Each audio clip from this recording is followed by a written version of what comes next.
Let's talk about church hurt. Sino sa inyo nasaktan na ng ministry?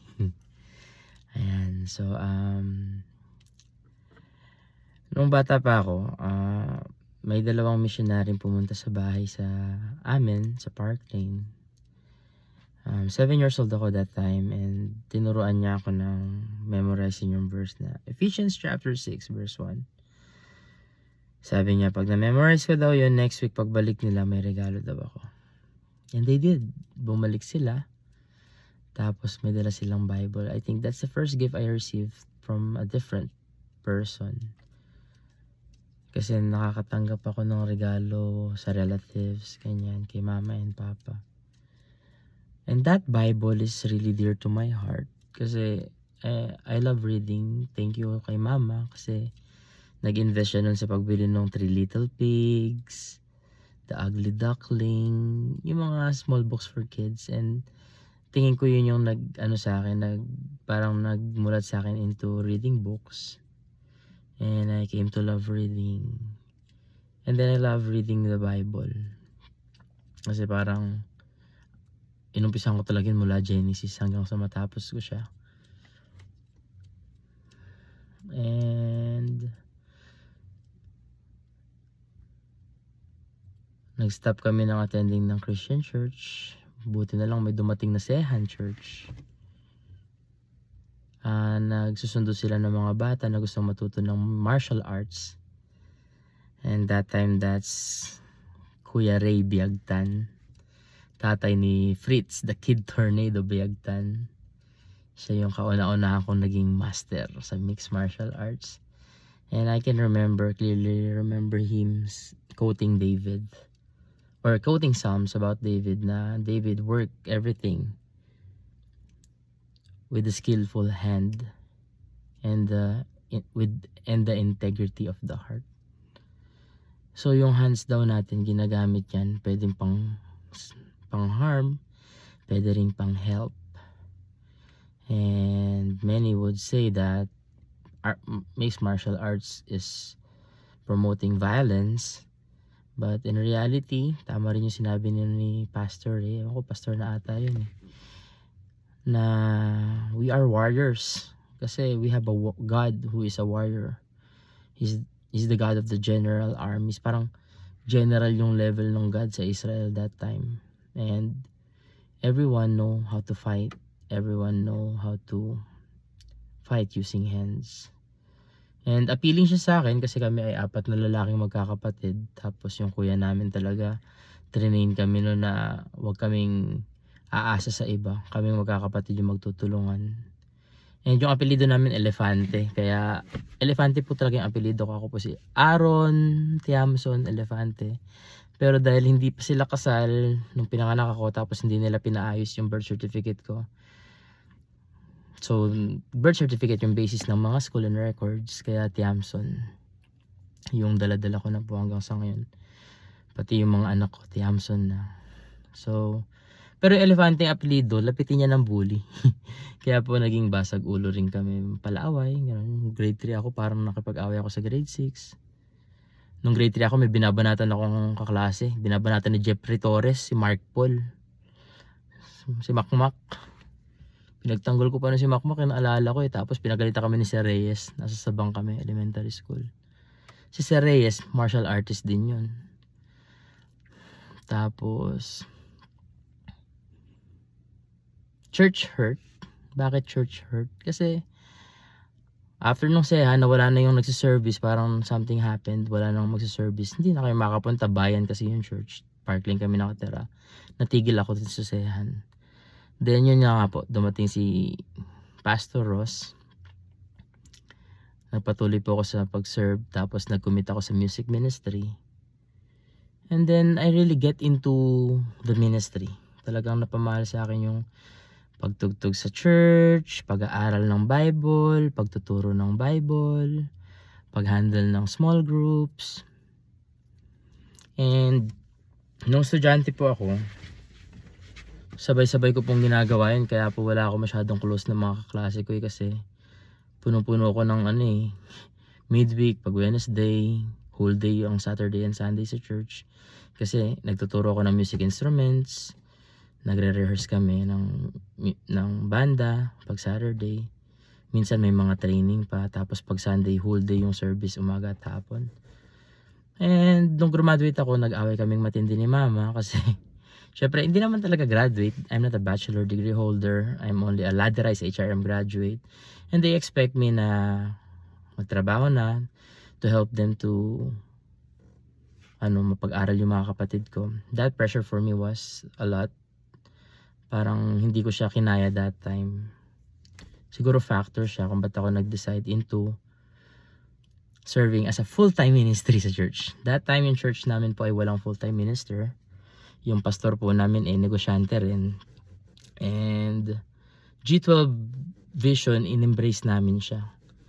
Dahil nga sa G12 Vision, nawala yung dalawang favorite pastor ko si Pastor Rosa Sarmiento at si Pastor Earl Okdol. Nawala yung schedule nila kasi hindi sila G12 pastor. So, tinanggal sila dun sa schedule ng mga Sunday services.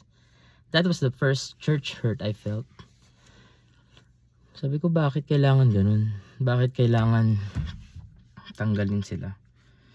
Pero dahil nga daw kasi hindi daw sila nagtuturo ng G12 kasi they believe that there's a lot of ways to do discipleship making. Hindi na sila pinag-preach. And then we get into G12. The conference was really amazing. The conferences.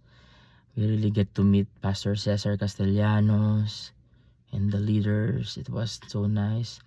We're going to, we've been attending the Campus Revolution. That was the time. Sobrang tindi nung heart mo talaga. Nagliliyab para sa Lord kasi that time. Estudyante ako, lalo nung nag-college ako. I'm a working student. After ng klase, rekta sa Manila para mag-catering. Ang tatay ko po yung nagtatrabaho kay late Margarita Flores. She's a great chef, Italian chef. And I get to meet mga artista, kay Benchan. Sarap din na experience siya. Pero after nung 2 years na HRM ako, yun nga pala, nagtataka siguro kayo dun sa mga nakakilala sa akin, paano ako nakapag-aral sa Maranatha kung totoong mahirap lang kami. Kasi nanalo si Mar Rojas sa pagka-senador nung Mr. Palengke pa siya, pinsan yun ni Ma'am Gaita, ni Ma'am Margarita Forrest, ni Ma'am Gaff. And then parang victory party, magkakaroon na scholarship yung mabubunot. Nabunot ata si Papa. Pero dapat isang anak lang, si Kuya Cha lang dapat yung scholar. Ang galing kasi dalawa kami na ipasok na scholar. Di ko alam how did that work, pero it's an answered prayer kasi sabi nila di na nila kayang supportan yung high school. Yung pinakamalapit lang kasi sa aming high school noon that time is yung Bukandala, and from Parkland to Bukandala pamasahe lang, mabigat na.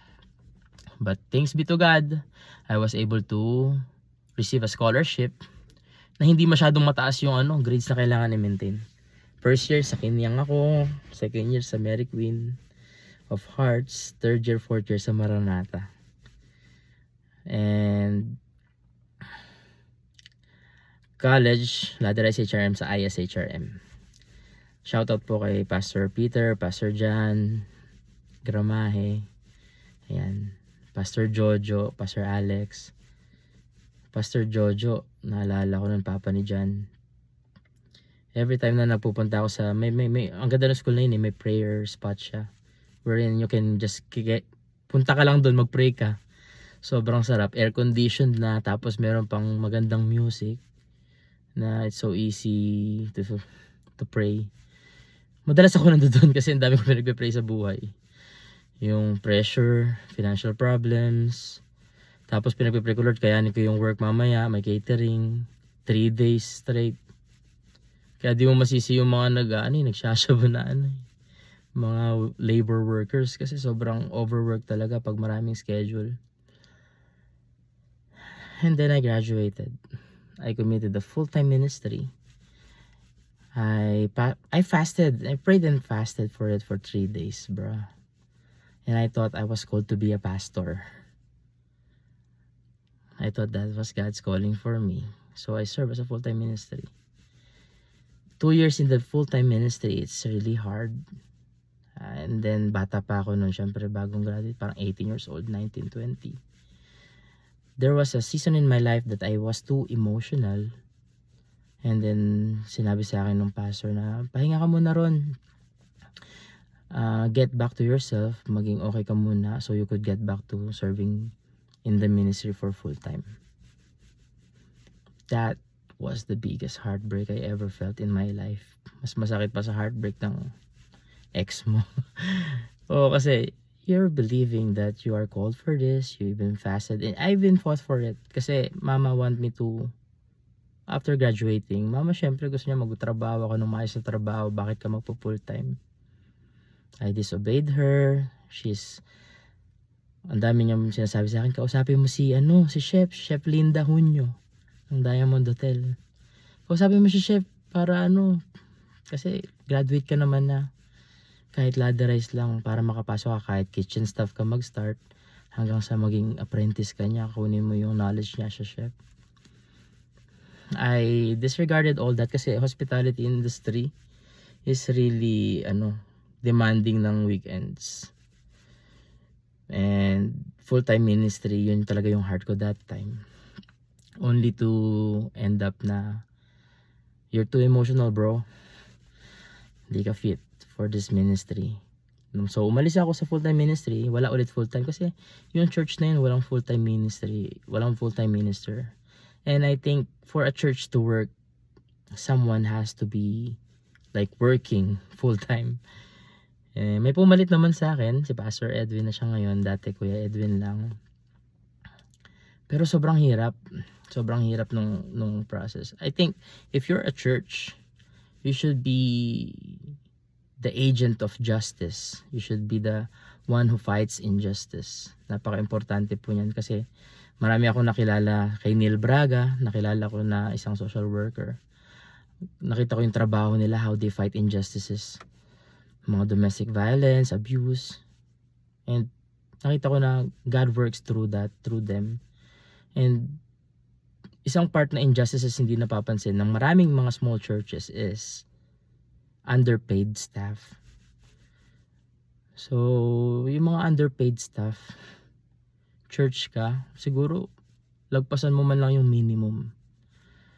'Di ba? Secondary na lang yung rental Secondary na lang yung music instruments. Pero be a good be a good employer as a ministry, ha? Kasi they have a life. I've been there and it's really hard. Tapos ang dami mong criticism, ang daming hinahanap sa'yo. They don't even provide the proper training that you need for the small churches.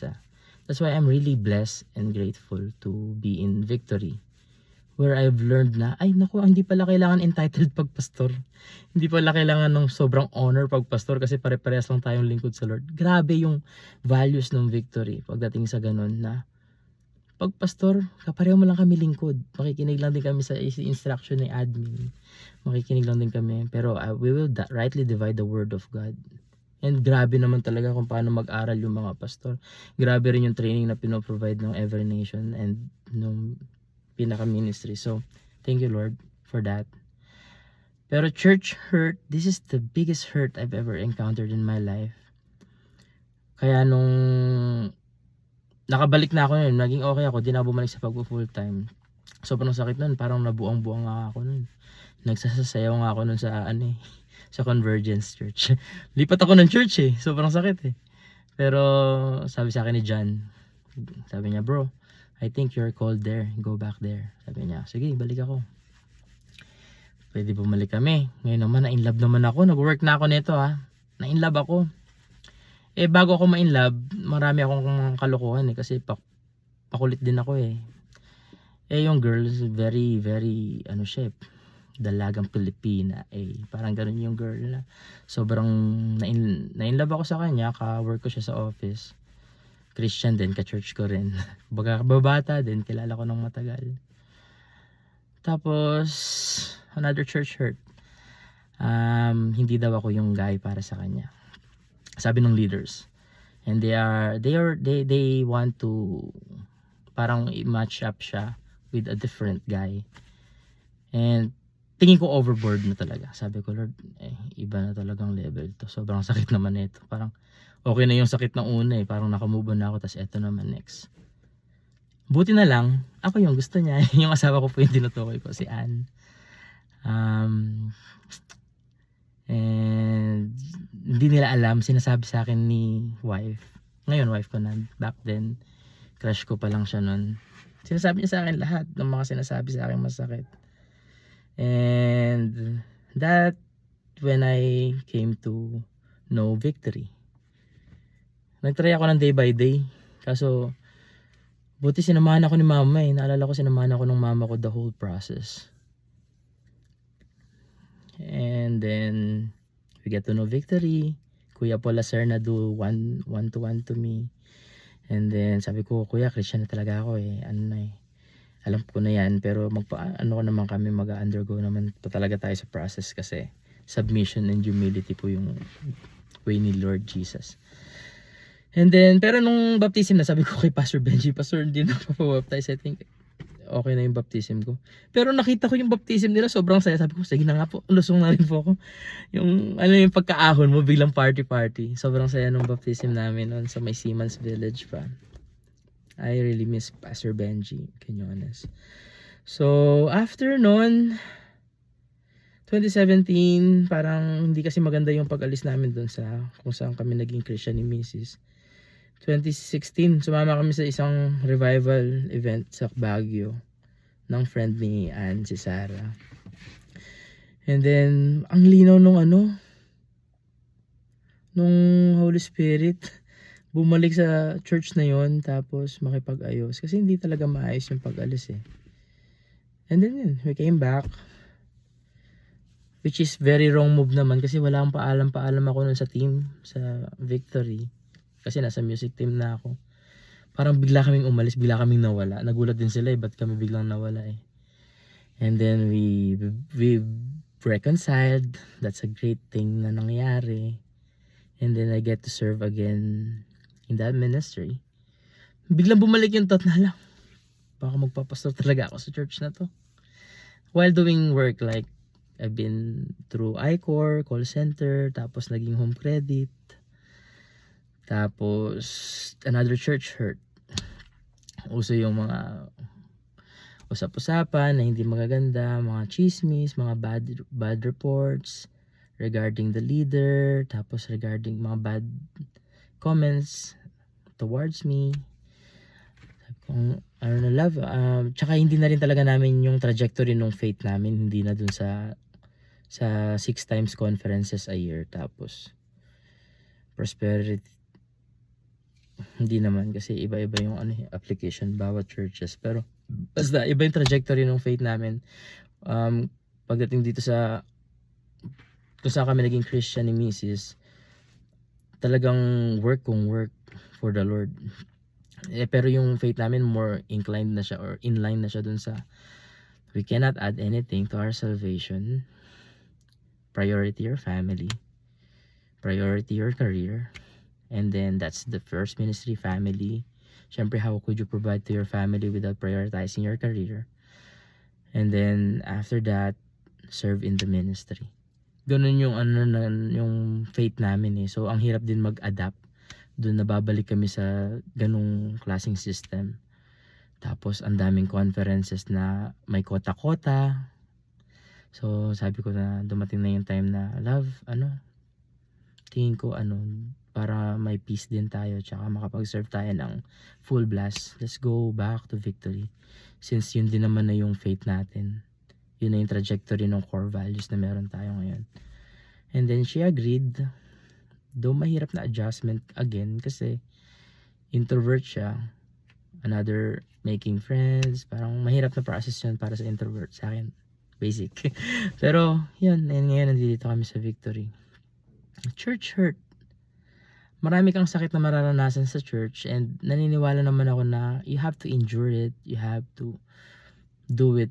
Kasi doon natin ma-apply yung fruit of the Holy Spirit. Kanina tayo magiging patient kung hindi tayo nag-church. Kung wala tayong spiritual family, di ba?